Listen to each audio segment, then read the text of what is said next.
یہ لے کھا لے ٹھیک سے، گلی نہیں ہے۔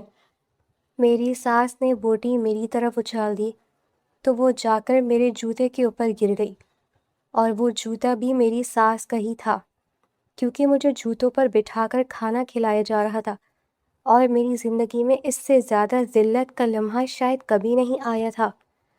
میری غلطی صرف اتنی تھی کہ میں یتیم تھی اور ایک بیٹی کی ماں بننے والی تھی۔ میری شادی جب میرے شوہر اکمل سے کروائی جا رہی تھی تو مجھے اس وقت یہی محسوس ہوا تھا کہ شاید میری قسمت اچھی ہے، کیونکہ گھر والوں نے بتایا تھا کہ لڑکا بہت اچھا ہے اور اس کی ماں بھی بہت اچھی عورت ہے اور گھر میں کسی چیز کی کمی نہیں ہے۔ اور میں دل ہی دل میں سوچ رہی تھی کہ شاید والدین کے نہ ہونے کے بعد اللہ نے میرے لیے ایک ایسا گھر چن لیا ہے جہاں مجھے اپنی کمی محسوس نہیں ہوگی۔ اکمل کا رویہ بھی شروع میں میرے ساتھ بہت اچھا تھا، اور وہ مجھ سے نرمی سے بات کرتا تھا اور میری چھوٹی چھوٹی ضرورتوں کا خیال رکھتا تھا، اور چونکہ گھر میں صرف 3 لوگ تھے اس لیے گھر کے کاموں میں بھی مجھے کوئی خاص مسئلہ نہیں ہوتا تھا، اور میں خوشی خوشی اپنی ذمہ داریاں پوری کرتی تھی۔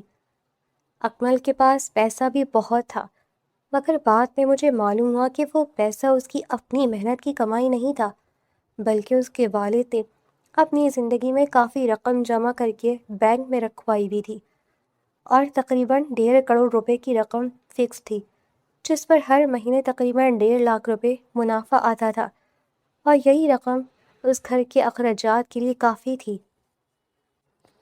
اکمل کو کوئی خاص کام کرنے کی ضرورت نہیں تھی، اور نہ ہی اس کی ماں کو کسی چیز کی فکر تھی، کیونکہ ہر مہینے رقم آتی تھی اور گھر آرام سے چلتا تھا، اور شاید اسی آرام نے ان دونوں کو یہ یقین دلا دیا تھا کہ زندگی ہمیشہ اسی طرح چلتی رہے گی۔ شادی کے کچھ ہی عرصے بعد گھر میں ایک ہی بات بار بار ہونے لگی کہ بس اب بیٹا ہونا چاہیے، اور اکمل کی ماں اکثر کہتی کہ مجھے اپنے پوتے کو اپنی گود میں کھلانا ہے، اور اکمل بھی اس بات پر بہت خوش ہوتا تھا، اور میں ان دونوں کی باتیں سن کر خاموش رہتی تھی۔ میں نے کبھی بیٹی کی خواہش کو برا نہیں سمجھا تھا، کیونکہ مجھے بھی لگتا تھا کہ بیٹا ہو تو گھر کی رونق بڑھ جاتی ہے، اور میں دل میں دعا کرتی تھی کہ اللہ میری پہلی اولاد بیٹا دے تاکہ میرے سسرال والے خوش ہو جائیں اور مجھے بھی اس گھر میں اپنی جگہ مضبوط محسوس ہو۔ شادی کے صرف 1.5 مہینے بعد مجھے معلوم ہوا کہ میں ماں بننے والی ہوں، اور جب میں نے یہ خبر اکمل اور اس کی ماں کو سنائی تو دونوں کے چہروں پر خوشی آ گئی، اور مجھے بھی لگا کہ شاید اب میری زندگی میں خوشیوں کا ایک نیا دور شروع ہونے والا ہے۔ مگر اسی دن میری ساس نے سب سے پہلے مجھ سے یہ پوچھ لیا کہ بچے کے لڑکا یا لڑکی ہونے کا کب پتہ چلے گا۔ میں اس وقت اتنی حیران ہوئی کہ مجھے سمجھ نہیں آیا کہ کیا جواب دوں، اور ڈاکٹر نے بھی انہیں سمجھایا کہ ابھی بہت جلدی ہے، اور عام طور پر حمل کے کچھ مہینے گزرنے کے بعد بچے کی پوزیشن کے مطابق اندازہ ہوتا ہے، اور اس کے بارے میں ابھی سے اتنا سوچنے کی ضرورت نہیں ہے۔ میری ساس نے فوراً کہا کہ ہمیں تو بچے کی شاپنگ کرنی ہے، اس لیے ہمیں پہلے سے معلوم ہونا چاہیے کہ لڑکوں والی چیزیں لینی ہے یا لڑکیوں والی۔ ڈاکٹر نے ہلکی سی مسکراہٹ کے ساتھ کہا کہ اچھا، تو دادی کو بہت شوق ہے، اور پھر اللہ خیر کرے گا، اگر بیٹی ہوئی تو بھی کوئی مسئلہ نہیں، کیونکہ پہلی اولاد ہے۔ اس وقت میری ساس خاموش ہو گئی، مگر میں نے ان کے چہرے پر وہ خوشی نہیں دیکھی جو کچھ دیر پہلے تھی۔ مجھے پہلی مرتبہ احساس ہوا کہ شاید ان کی خوشی بچے کے آنے کی نہیں بلکہ بیٹے کے آنے کی ہے۔ میں نے اپنے پیٹ پر ہاتھ رکھا اور دل میں سوچا کہ بچہ تو بچہ ہوتا ہے، اور وہ میری اولاد ہے، اور میں نے خود سے وعدہ کیا کہ چاہے بیٹا ہو یا بیٹی، میں اسے اپنی جان سے زیادہ چاہوں گی۔ اس وقت مجھے بالکل اندازہ نہیں تھا کہ آنے والے دنوں میں یہی بچہ میری زندگی کا سب سے بڑا امتحان بننے والا ہے۔ انسان کی عزت اس کے پیسوں کی وجہ سے ہوتی ہے یا اس کے کردار کی وجہ سے؟ Welcome back to our channel. لیکن میرا یہ سوال آپ سے ہے، کیا اس کے کپڑے، کیا اس کی زبان، کیا اس کا کردار، کس وجہ سے اس کی قدر ہوتی ہے؟ آج کی کہانی میں آپ یہ جانیں گے کہ انسان کی قدر کس وجہ سے ہو رہی ہے، کردار آخر کن باتوں کی بنا پر کسی کو اپنے سر پر بٹھا لیتے ہیں اور کبھی کبھی بلا وجہ کسی کو سر سے اتار دیتے ہیں۔ تو آج کی کہانی آپ کو بے حد سبق سکھائے گی، اور آپ کی زندگیوں میں سیکھیں گے کہ ہمیں کس چیز کو اہمیت دینی چاہیے۔ آئیں آج کی کہانی کی جانب چلتے ہیں۔ اور جس گھر میں میں اپنی بچی کی پیدائش کی خوشی منانے کی خواب دیکھ رہی ہوں، وہاں میرے لیے کھانے کے ایک نوالے تک کی قیمت مقرر کر دی جائے گی۔ اکمل اور اس کی ماں کے درمیان جو بات ہوتی تھی وہی پورے گھر کا قانون بن جاتی تھی، اور مجھے نہ کسی فیصلے میں شامل کیا جاتا تھا، نہ میری رائے پوچھی جاتی تھی، اور کبھی مجھے یہ بھی معلوم نہیں ہوتا تھا کہ دونوں ماں بیٹا میرے بارے میں کیا فیصلہ کر چکے ہیں۔ میں اکثر سوچتی تھی کہ شاید ہر گھر میں ایسا ہی ہوتا ہے، اور شاید شوہر اور ماں کے درمیان اتنی قربت عام بات ہے، اور مجھے وقت کے ساتھ سب کچھ سمجھ آ جائے گا۔ مگر وقت کے ساتھ چیزیں بہتر ہونے کی بجائے بدلنے لگی۔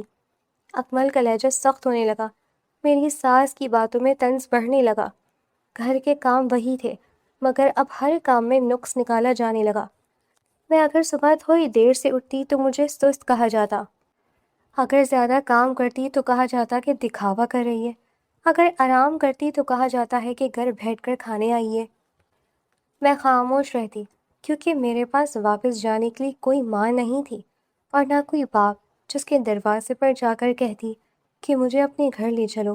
میں یتیم تھی، اور شاید یہی بات ان لوگوں کو معلوم تھی کہ اگر انہوں نے مجھے دھتکار بھی دیا تو میں کہاں جاؤں گی۔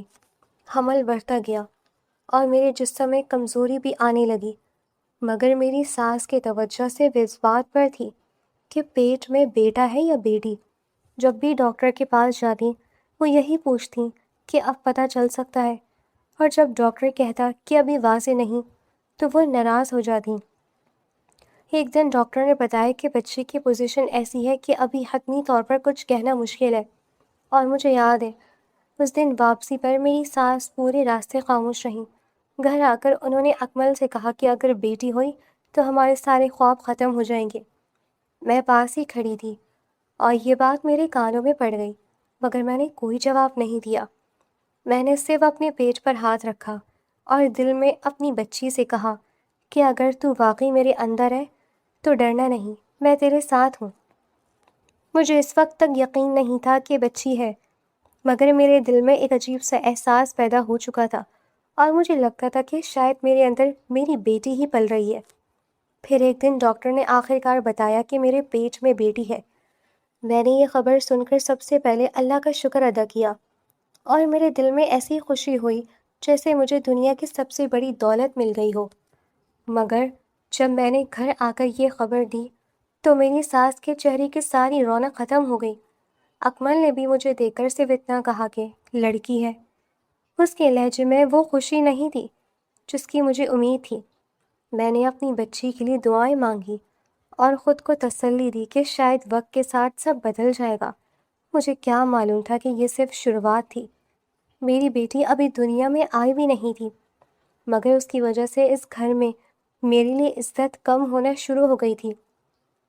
اور پھر ایک دن وہ وقت بھی آ گیا جب مجھے کھانے کے لیے بھی عزت کے ساتھ بیٹھنے کا حق نہیں دیا گیا، اور میری ساس نے غصے میں کھانا میری طرف اچھالتے ہوئے کہا کہ یہ لے کھا لے، ٹھیک سے گلی نہیں ہے۔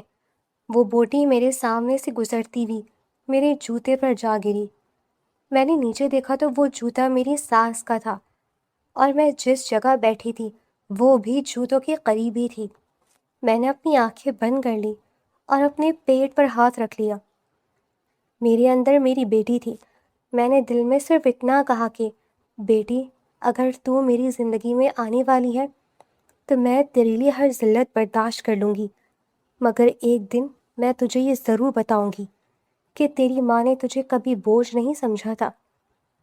پہلے تو یہ لوگ میرا کافی خیال کرتے رہے تھے، اور میری زندگی بھی سکون سے گزر رہی تھی، مگر جیسے ہی میرا 5واں مہینہ شروع ہوا، ڈاکٹر نے وہ خبر سنا دی جس نے میری سسرال کے گھر کا پورا ماحول بدل دیا تھا، کہ میرے ہاں بیٹی ہونے والی ہے۔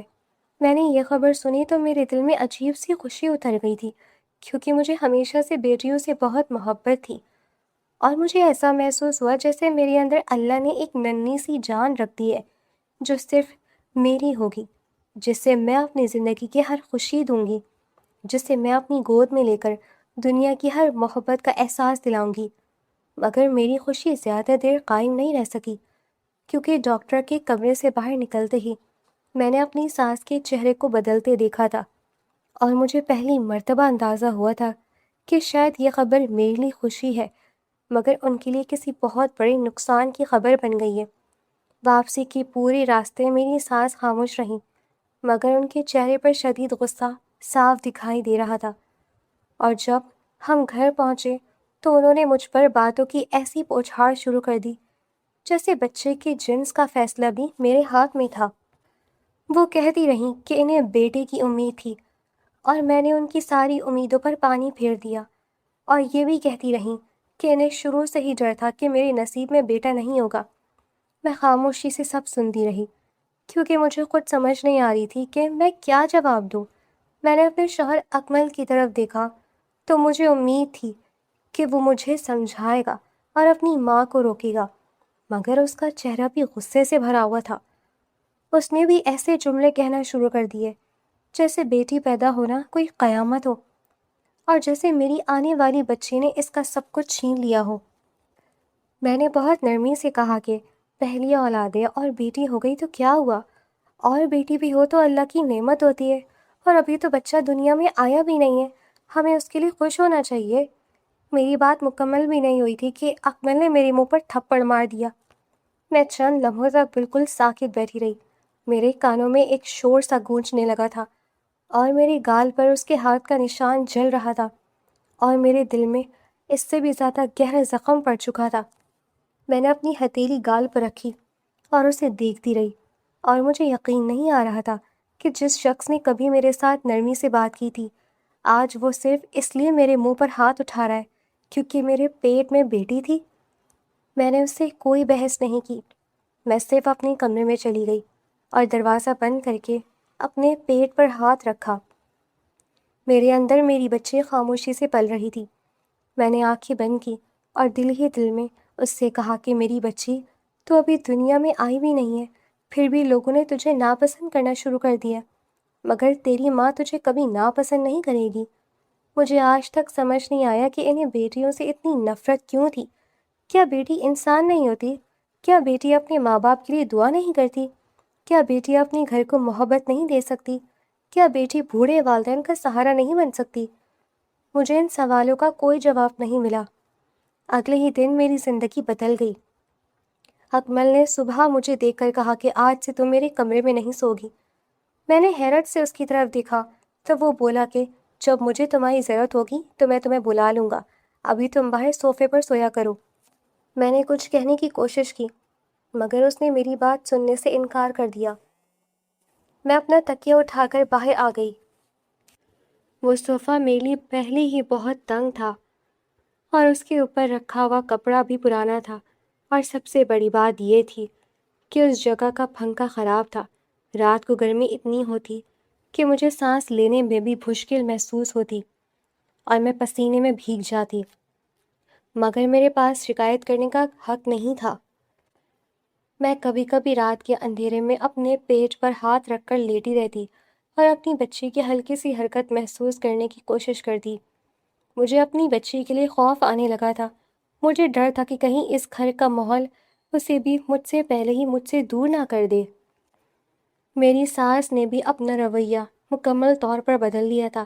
پہلے وہ میرے آرام کا خیال رکھتی تھیں اور مجھے زیادہ کام نہیں کرنے دیتی تھیں، مگر اب جان پوچھ کر میرے لیے کام بڑھا دیا گیا تھا۔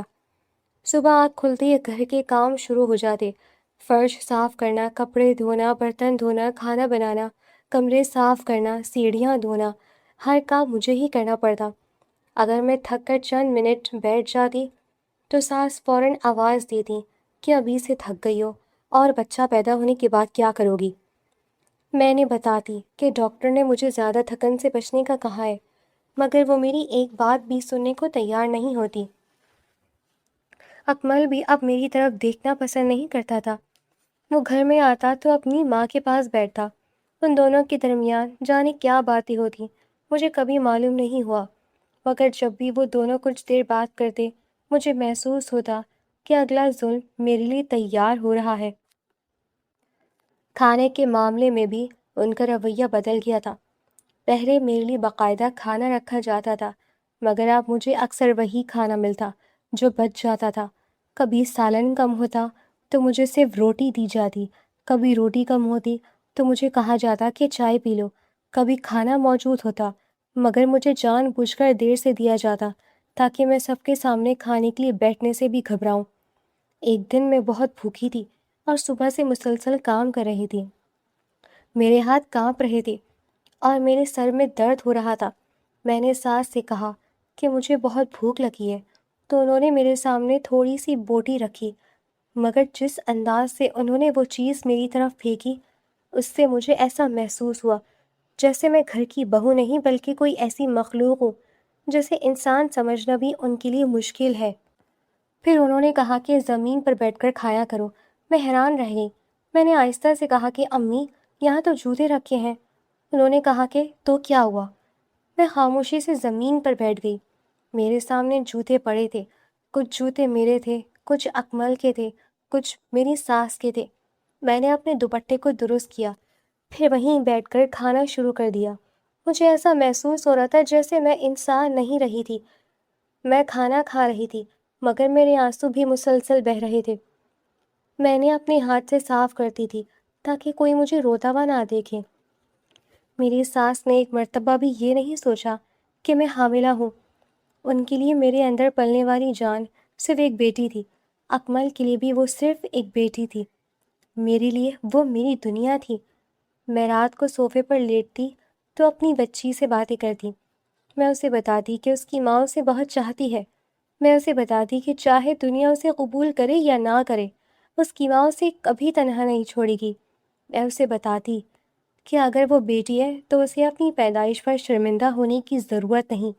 میں اسے بتاتی کہ ایک دن وہ اتنی مضبوط بنے گی کہ کوئی اسے کمزور سمجھنے کی غلطی نہیں کرے گا۔ میں خود نہیں جانتی تھی کہ میں اس وعدے کو کیسے پورا کروں گی۔ میں خود بے سہارا تھی، میرے پاس کوئی والد نہیں تھا، میری ماں پہلے ہی اس دنیا میں نہیں تھی، میرے بہن بھائی نہیں تھے، میرے پاس کوئی ایسا رشتہ دار نہیں تھا جس کے دروازے پر جا کر میں کہہ سکتی کہ مجھے اپنے گھر لے چلو۔ اسی لیے میں سب کچھ برداشت کر رہی تھی۔ مجھے ڈر تھا کہ اگر میں نے اکمل سے شکایت کی تو وہ مجھے ہی قصوروار ٹھہرائے گا۔ مجھے ڈر تھا کہ اگر میں نے اپنی ساس کو جواب دیا تو وہ مجھے گھر سے نکال دیں گی۔ مجھے ڈر تھا کہ اگر میں اپنے میکے جانے کی بات کروں گی تو مجھے یاد آئے گا کہ میرا میکا حقیقت میں موجود ہی نہیں تھا۔ میں اپنے پیٹ پر ہاتھ رکھتی تھی اور سوچتی تھی کہ میری بیٹی دنیا میں آئے گی تو میں اسے کہاں لے کر جاؤں گی؟ میرے پاس اس کے لیے کپڑے تک نہیں تھے، میرے پاس اس کے لیے کوئی جھولا نہیں تھا، میرے پاس اس کے لیے کوئی کھلونا نہیں تھا۔ میں نے اپنی بچی کے لیے صرف ایک چیز سنبھال کر رکھی تھی، وہ میری محبت تھی۔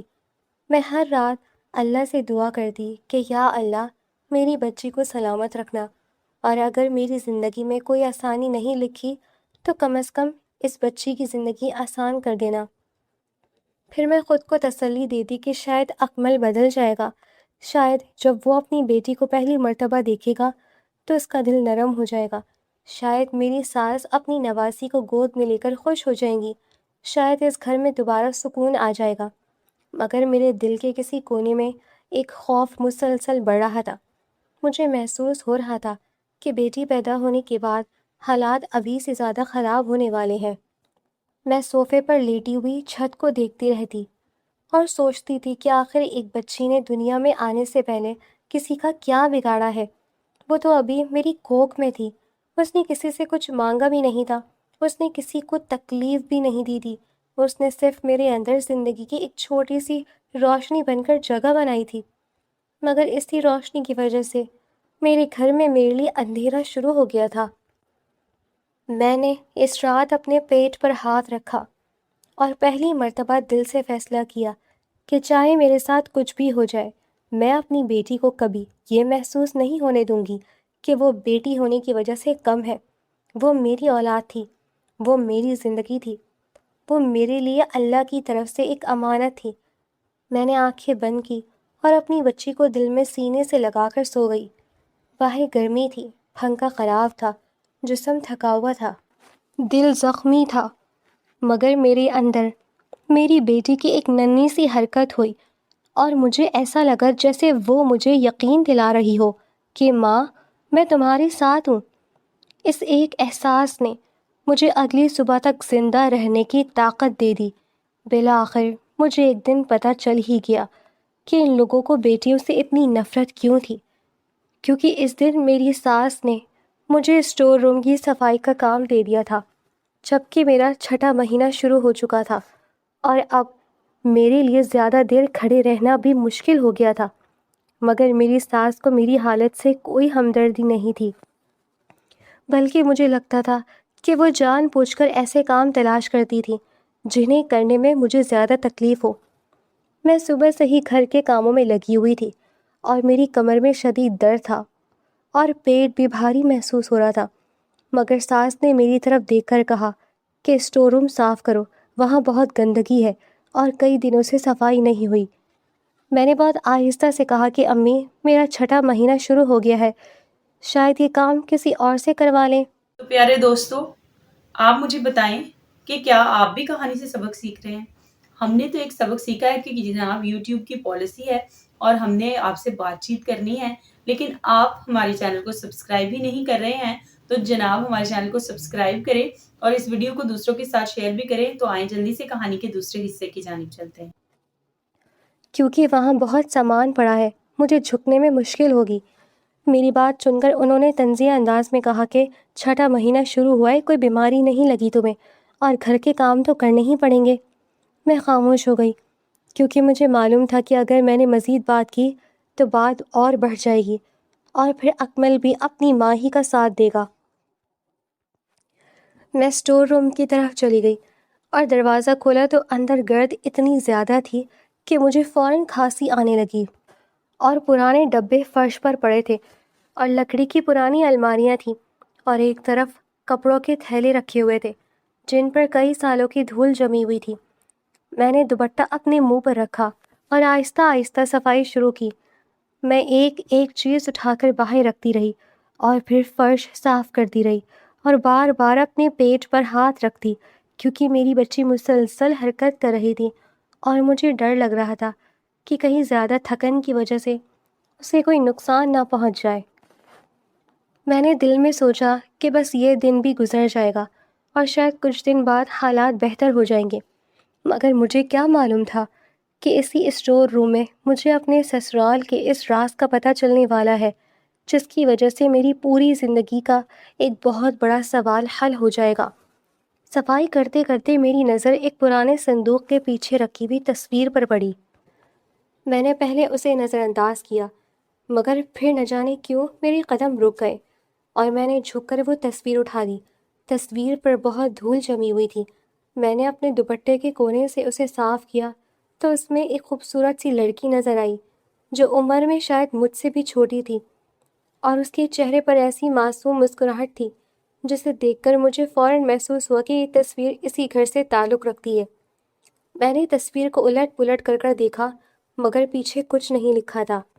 مجھے یاد نہیں تھا کہ میں نے اس گھر میں کبھی اس لڑکی کو دیکھا ہو۔ میں نے سوچا شاید کوئی پرانی رشتہ دار ہوگی، مگر میرے دل میں ایک عجیب سا تجسس پیدا ہو گیا اور میں نے تصویر اپنے پاس رکھ لی۔ اس دن میری ساس گھر سے باہر گئی ہوئی تھی اور اکمل بھی اپنے کام کے سلسلے میں گھر سے باہر تھا۔ آج گھر میں میرے علاوہ صرف ایک نوکرانی تھی جسے بھی اس تصویر کے بارے میں کچھ معلوم نہیں تھا۔ کچھ دیر بعد ایک رشتہ دار عورت گھر آئی اور وہ میری ساس سے ملنے آئی تھی، مگر اس وقت ساس موجود نہیں تھی۔ میں نے موقع دیکھ کر وہ تصویر اس عورت کے سامنے رکھ دی اور بہت آہستہ سے پوچھا کہ آپ مجھے بتا سکتی ہیں یہ کون ہے؟ اس عورت نے تصویر دیکھتے ہی اپنا چہرہ بدل لیا اور کچھ لمحوں تک خاموشی سے مجھے دیکھتی رہی۔ پھر اس نے کہا کہ تمہیں یہ تصویر کہاں سے ملی؟ میں نے اسے بتایا کہ اسٹور روم کی صفائی کرتے ہوئے ملی ہے۔ وہ عورت کچھ دیر خاموش رہی، پھر اس نے گہری سانس لے کر کہا کہ یہ تیرے شوہر کی بہن تھی۔ میں حیرت سے اس کا چہرہ دیکھنے لگی۔ مجھے اس بات کا علم ہی نہیں تھا کہ اکمل کی کوئی بہن بھی تھی۔ میں نے پوچھا کہ پھر وہ کہاں ہے؟ اس عورت نے میری طرف دیکھ کر کہا کہ اس کی بہت لمبی کہانی ہے اور شاید اسی وجہ سے اس گھر میں آج تک اس کا نام لینا بھی پسند نہیں کیا جاتا۔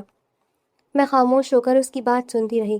اس نے بتایا کہ اکمل کی بہن بہت خوبصورت تھی اور اس وقت وہ جوان تھی اور گھر والوں نے اس کی مرضی کے بغیر اس کی شادی ایک بہت بھوڑے شخص سے طے کر دی تھی، کیونکہ وہ لوگ کسی کاروباری معاملے میں فائدہ حاصل کرنا چاہتے تھے۔ میں یہ سن کر حیران رہ گئی۔ مجھے یقین نہیں آ رہا تھا کہ جس گھر میں مجھے ہر وقت عزت اور خاندان کی باتیں سنائی جاتی تھیں، اسی گھر میں ایک جوان لڑکی کی زندگی کا فیصلہ صرف کسی کاروباری فائدے کے لیے کیا جا رہا تھا۔ اس عورت نے کہا کہ لڑکی نے بہت احتجاج کیا تھا، مگر کسی نے اس کی بات نہیں سنی تھی، اور اسے یہی سمجھایا گیا تھا کہ گھر والے جو فیصلہ کریں گے وہی ہوگا، اور اسے اپنے والدین کی عزت کے لیے خاموش رہنا پڑے گا۔ پھر اس عورت نے بتایا کہ شادی کا دن آ گیا تھا اور گھر میں مہمان جمع تھے، پر سب لوگ شادی کی تیاریوں میں مصروف تھے، مگر وہ لڑکی اچانک غائب ہو گئی۔ میں نے بے اختیار پوچھا کہ کہاں گئی تھی؟ اس عورت نے کہا کہ وہ ایک جوان لڑکے کے ساتھ بھاگ گئی تھی۔ میں کچھ دیر خاموش رہی، کیونکہ مجھے سمجھ نہیں آ رہا تھا کہ اس کہانی میں کس پر افسوس کروں۔ اس نے بتایا کہ وہ لوگ اس واقعے کو کبھی بھول نہیں سکے، اور سب سے زیادہ بدنامی اسی خاندان کی ہوئی تھی، کیونکہ شادی والے دن دلہن کا بھاگ جانا ان کے لیے بہت بڑا صدمہ تھا۔ پھر اس نے بتایا کہ جس بوڑھے شخص سے اس لڑکی کی شادی کروائی جا رہی تھی، وہ غصے میں ان لوگوں کو پولیس کے پاس لے گیا تھا، اور معاملہ اتنا بڑھ گیا تھا کہ میری ساس کو بھی 2 دن جیل میں رہنا پڑا تھا۔ میں نے حیرت سے اس کی طرف دیکھا۔ اس نے کہا کہ اکمل کو بھی پولیس نے پکڑ لیا تھا، اور وہ 2-3 ہفتے تک اس معاملے میں پھنسا رہا تھا۔ میرے ذہن میں اچانک وہ تمام باتیں گھومنے لگیں جو میری ساس بیٹیوں کے بارے میں کرتی تھی، اور مجھے پہلی مرتبہ سمجھ آیا کہ ان کے دل میں اتنی نفرت کہاں سے آئی تھی۔ میں نے تصویر دوبارہ اپنے ہاتھ میں لے لی۔ مجھے اس لڑکی کے چہرے کو دیکھ کر عجیب سا دکھ محسوس ہوا۔ میں سوچنے لگی کہ شاید وہ بھی کبھی اپنی زندگی کے بارے میں خواب دیکھتی ہوگی، اور شاید وہ بھی چاہتی ہوگی کہ اس کی شادی کسی ایسے شخص سے ہو جسے وہ پسند کرتی ہو، اور شاید اسے بھی ایک عام سی خوش زندگی چاہیے ہوگی، مگر اس کے گھر والوں نے اس کی مرضی پوچھنے کے بجائے اسے ایک ایسے بوڑھے شخص کے ساتھ باندھنے کا فیصلہ کر لیا جسے وہ قبول نہیں کرتی تھی۔ مجھے اس وقت پہلی مرتبہ یہ بات شدت سے محسوس ہوئی کہ اس لڑکی سے جو غلطی ہوئی تھی، اس کے پیچھے بھی اس خاندان کی اپنی غلطی موجود تھی۔ میں یہ نہیں کہہ رہی تھی کہ اس کا شادی کے دن کسی کے ساتھ بھاگ جانا درست تھا، مگر میں یہ ضرور سوچ رہی تھی کہ اگر اسے اپنی زندگی کا فیصلہ کرنے کا حق دیا جاتا تو شاید حالات کبھی یہاں تک نہ پہنچتے۔ میں نے دل میں سوچا کہ ان لوگوں نے اپنی بیٹی کے ساتھ جو کچھ کیا، اس کا غصہ آج تک دنیا کی ہر بیٹی پر کیوں نکالا جا رہا ہے؟ میں تو ان کی بہو تھی، میں نے ان کے ساتھ کیا کیا تھا؟ میری بیٹی نے تو ابھی دنیا میں قدم بھی نہیں رکھا تھا، اس نے تو کسی کا دل نہیں توڑا تھا، اس نے تو کسی کے خلاف کوئی فیصلہ نہیں کیا تھا، پھر اسے صرف اس لیے کیوں ناپسند کیا جا رہا تھا کہ وہ بیٹی تھی؟ میں نے اپنے پیٹ پر ہاتھ رکھا، اور میری بچی نے اسی وقت حرکت کی، جیسے وہ میری بات سن رہی ہو۔ میری آنکھوں میں آنسو آ گئے۔ میں نے دل میں اپنی بیٹی سے کہا کہ تم نے کسی کی غلطی نہیں کی، اور تم کسی کے گناہ کی سزا نہیں ہو، اور تمہیں کسی کے ماضی کا بوجھ اٹھانے کی ضرورت نہیں ہے۔ اس عورت نے میری طرف دیکھا اور کہا کہ شاید اب تم سمجھ گئی ہو کہ یہ لوگ بیٹیوں کو کیوں پسند نہیں کرتے۔ میں نے آہستہ سے کہا کہ میں سمجھ گئی ہوں، مگر میں ان کی سوچ کو قبول نہیں کر سکتی۔ وہ خاموش ہو گئی۔ میں تصویر کو دیکھتی رہی، اور میرے دل میں ایک فیصلہ پیدا ہو چکا تھا کہ میری بیٹی اگر اس دنیا میں آئی تو میں اسے کبھی یہ محسوس نہیں ہونے دوں گی کہ وہ کسی سے کم ہے۔ مجھے معلوم نہیں تھا کہ میں خود اس گھر میں کب تک رہوں گی، مجھے معلوم نہیں تھا کہ اکمل کب تک میرا ساتھ دے گا، مجھے یہ بھی معلوم نہیں تھا کہ میری ساس میری بیٹی کے ساتھ کیا سلوک کرے گی، مگر ایک بات مجھے معلوم ہو چکی تھی کہ میری بچی کی پیدائش سے پہلے ہی مجھے اس کے لیے مضبوط بننا ہوگا، کیونکہ جس گھر میں ایک بیٹی کی پرانی کہانی نے نسلوں تک نفرت پیدا کر دی تھی، وہاں میری بیٹی کو محبت دینا میرے لیے سب سے بڑا امتحان بننے والا تھا۔ میں نے تصویر دوبارہ اسی جگہ رکھ دی اور اسٹور روم سے باہر آ گئی، اور اپنے پیٹ پر ہاتھ رکھتے ہوئے دل میں صرف ایک دعا کی کہ اللہ میری بیٹی کو سلامت رکھے اور اسے ایسی زندگی دے جس میں اسے اپنی مرضی سے جینے کا حق حاصل ہو۔ اس دن مجھے پہلی مرتبہ احساس ہوا کہ کسی ایک بیٹی کی زندگی میں ہونے والی غلطی کو بہانہ بنا کر پوری دنیا کی بیٹیوں سے نفرت کرنا انصاف نہیں بلکہ ایک نئی ناانصافی ہے، اور میں اپنی بیٹی کے ساتھ یہ ناانصافی کبھی نہیں ہونے دوں گی۔ ایک دن میں نے اپنی ساس کو اپنے شوہر سے یہ کہتے ہوئے سنا کہ اگر یہ پڑھی لکھی ہوتی تو اس سے کوئی نوکری کروا لیتے اور بیٹھ کر اس کی کمائی کھاتے، اور مجھے ان کی یہ بات سن کر حیرت نہیں ہوئی، کیونکہ اب میں ان دونوں کی سوچ سمجھ چکی تھی، اور مجھے معلوم تھا کہ ان کے نزدیک میں صرف ایک ایسی عورت تھی جس سے گھر کا کام لیا جا سکتا تھا۔ اکمل نے میری ساس کی بات سن کر کہا کہ یہ کہاں سے پڑھی لکھی؟ میری ساس نے کہا کہ پوچھا تو نے؟ اکمل ہنس کر کہنے لگا کہ پوچھنے کی کیا ضرورت ہے؟ اگر یہ پڑھی لکھی ہوتی تو ہماری باتیں اتنی خاموشی سے تھوڑی سنتی، اور اگر اس میں عقل ہوتی تو ہر بات برداشت کیوں کرتی؟ پھر اس نے بہت بے رحمی سے کہا کہ یتیم ہے، مسکین ہے، جاہل بھی ہوگی، تبھی تو سب کچھ برداشت کر رہی ہے۔ میں کچھ فاصلے پر کھڑی یہ سب سن رہی تھی، اور میرے ہاتھ اپنے پیٹ پر تھے، اور میری بیٹی میرے اندر حرکت کر رہی تھی، اور مجھے ایسا محسوس ہو رہا تھا جیسے وہ بھی اپنے باپ کی زبان سے اپنی ماں کے بارے میں کہی جانے والی یہ باتیں سن رہی ہو۔ میں نے کوئی جواب نہیں دیا، میں خاموشی سے اپنے کمرے میں چلی گئی۔ میں نے آئینے میں اپنا چہرہ دیکھا، اور پہلی مرتبہ مجھے اپنے اندر ایک عجیب سی مضبوطی محسوس ہوئی، کیونکہ اب مجھے ان لوگوں کے الفاظ تکلیف نہیں دے رہے تھے، بلکہ مجھے ان کی حقیقت سمجھ آ رہی تھی۔ دن اسی طرح گزرتے رہے، اور میری ڈیلیوری کا وقت قریب آتا گیا۔ میرا جسم پہلے ہی بہت کمزور ہو چکا تھا، اور مسلسل کام کرنے کی وجہ سے میری حالت بھی خراب رہنے لگی تھی، مگر گھر میں کسی کو میری صحت کی فکر نہیں تھی۔ پھر ایک دن اچانک میری طبیعت خراب ہو گئی، اور مجھے شدید تکلیف شروع ہو گئی۔ میں نے ساس کو بتایا تو انہوں نے پہلے تو میری بات نظر انداز کی، مگر جب میری حالت زیادہ خراب ہونے لگی تو مجبوری میں اکمل کو بلایا گیا۔ اکمل مجھے ہسپتال لے کر گیا، اور شاید اس کے دل میں صرف یہی خیال تھا کہ اب علاج کے لیے پیسے خرچ ہوں گے، اور مجھے پہلی مرتبہ محسوس ہوا کہ میری زندگی بھی ان لوگوں کے لیے صرف ایک خرچ بن چکی ہے۔ ہسپتال میں ڈاکٹرز نے فوراً میری حالت دیکھی، اور کچھ دیر بعد مجھے ڈیلیوری کے لیے لے جایا گیا۔ میں درد سے بے حال تھی، مگر میرے دل میں صرف ایک ہی خیال تھا کہ میری بیٹی آنے والی ہے۔ میں نے اپنی آنکھیں بند کر کے اللہ سے دعا کی کہ میری بچی کو سلامت دنیا میں لے آنا۔ کافی دیر بعد میری بیٹی کی آواز میرے کانوں میں پڑی۔ میں نے آنکھیں کھولنے کی کوشش کی، اور جب نرس نے میری بچی کو میرے قریب کیا تو میں اسے دیکھ کر رو پڑی۔ وہ بہت چھوٹی سی تھی، اس کا چہرہ سرخ تھا، اس کی آنکھیں بند تھیں، اس کی ننھی سی مٹھی بند تھی۔ میں نے اسے اپنی گود میں لیا تو مجھے لگا جیسے میری پوری دنیا میرے سامنے آ گئی ہے۔ میں نے اس کے ماتھے کو چوما، اور دل میں کہا کہ میری بیٹی، میں نے تجھے دنیا میں لانے کے لیے بہت کچھ برداشت کیا ہے، مگر آج مجھے اپنی کسی قربانی کا افسوس نہیں ہے۔ میں نے اپنے دل میں ایک عہد کیا کہ میں تجھے کبھی کسی کے سامنے جھکنے نہیں دوں گی۔ اسی وقت میری ساس ہسپتال میں آئی۔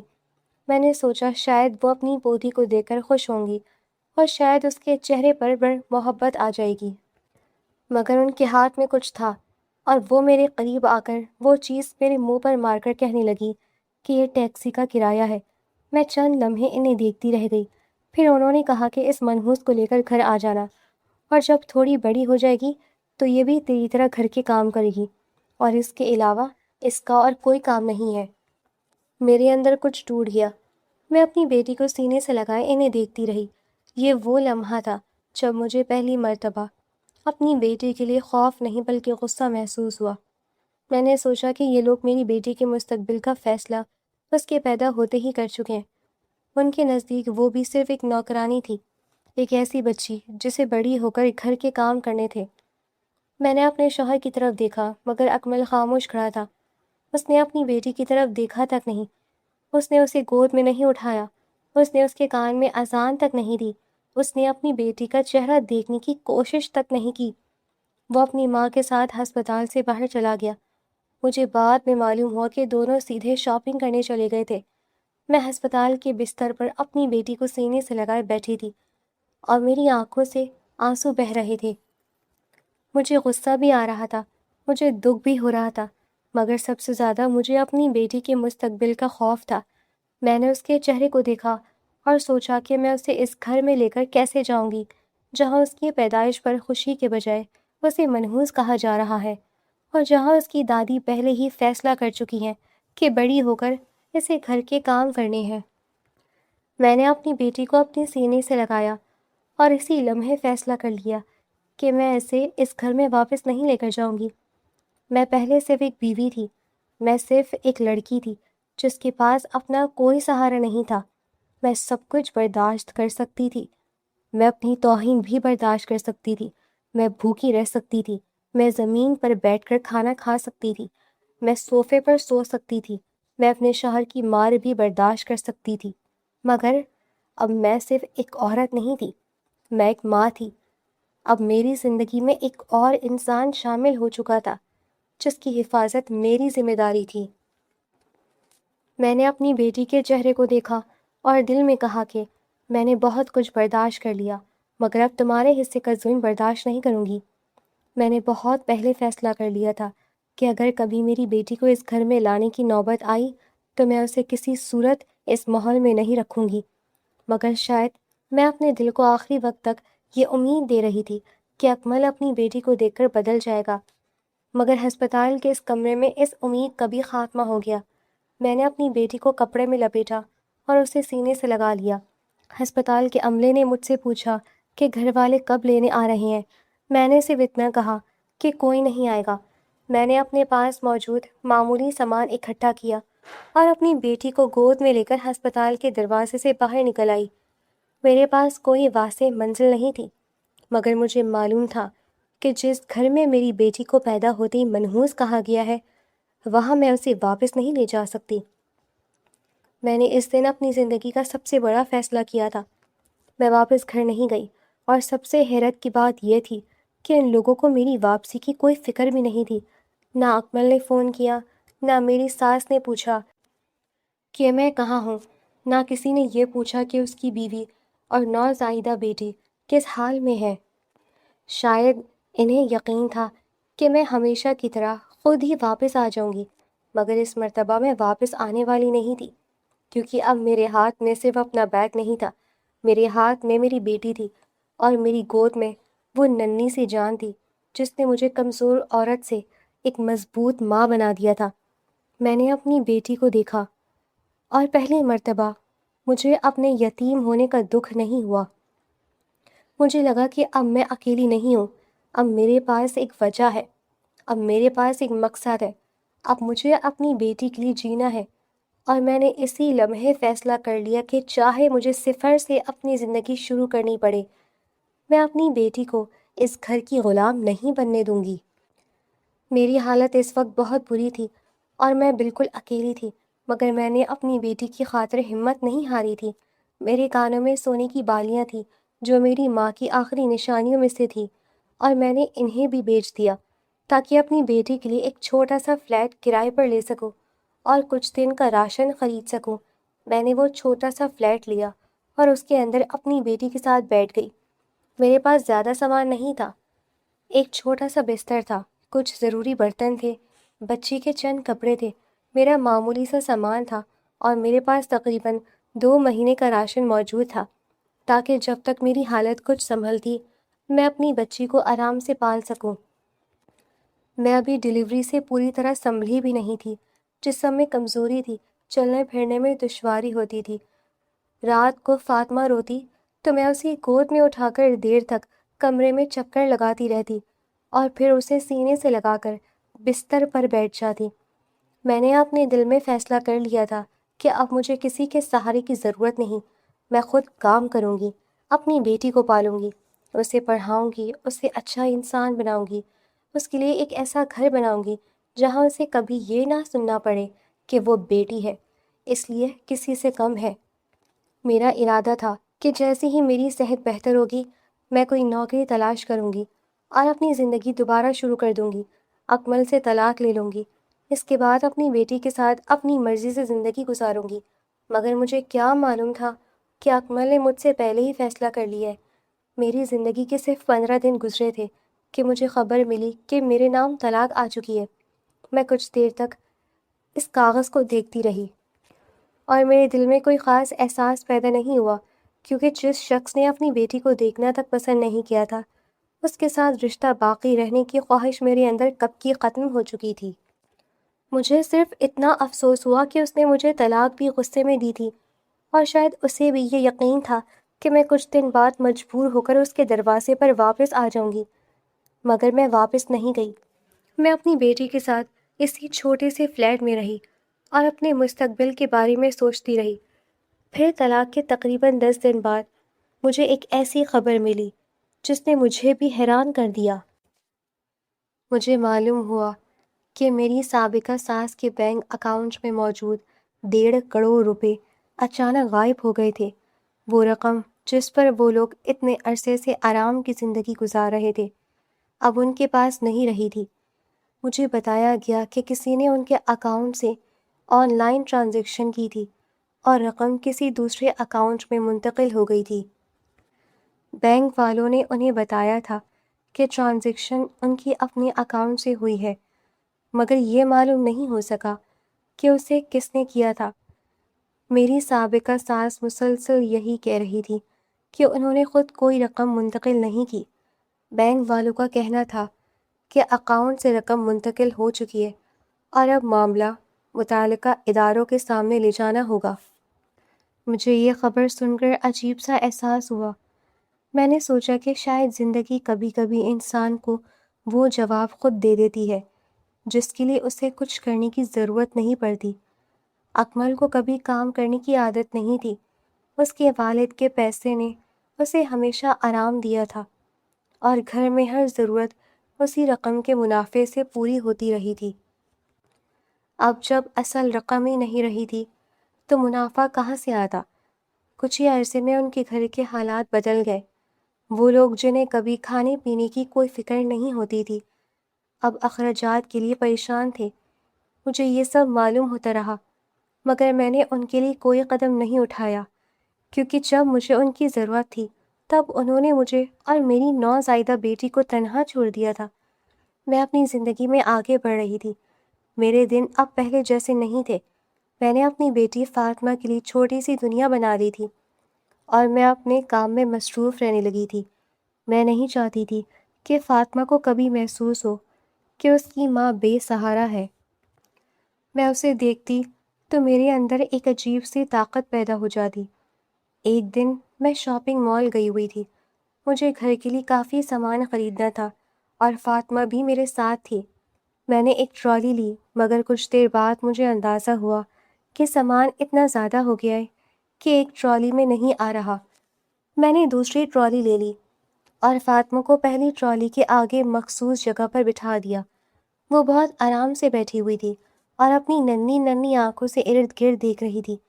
میں نے شاپنگ مال کے ایک ورکر کو اپنے ساتھ کر لیا تھا، کیونکہ سامان بہت اور دونوں ٹرالیاں خود کو کھینچنا میرے لیے آسان نہیں تھا۔ مجھے معلوم تھا کہ ایسے ورکر کو ساتھ رکھنے کے لیے پیسے دینے پڑتے ہیں، مگر مجھے اس وقت اس بات کی کوئی فکر نہیں تھی۔ میں اپنی خریداری میں مصروف تھی کہ اچانک مجھے محسوس ہوا جیسے کوئی مجھے مسلسل دیکھ رہا ہے۔ میں نے مڑ کر دیکھا تو چند قدم کے فاصلے پر میری سابقہ ساس کھڑی تھی۔ میں انہیں دیکھ کر رک گئی۔ وہ مجھے ایسے دیکھ رہی تھی جیسے انہیں یقین ہی نہیں آ رہا ہو کہ سامنے کھڑی عورت میں ہی ہوں۔ وہ باہر سے مجھے دیکھتے دیکھتے اندر آئی تھی اور شاید کافی دیر سے میرا پیچھا کر رہی تھی۔ انہوں نے مجھے سر سے لے کر پاؤں تک دیکھا، پھر میری ٹرالی کو دیکھا، پھر فاطمہ کو دیکھا، پھر میرے ساتھ کھڑے ورکر کو دیکھا۔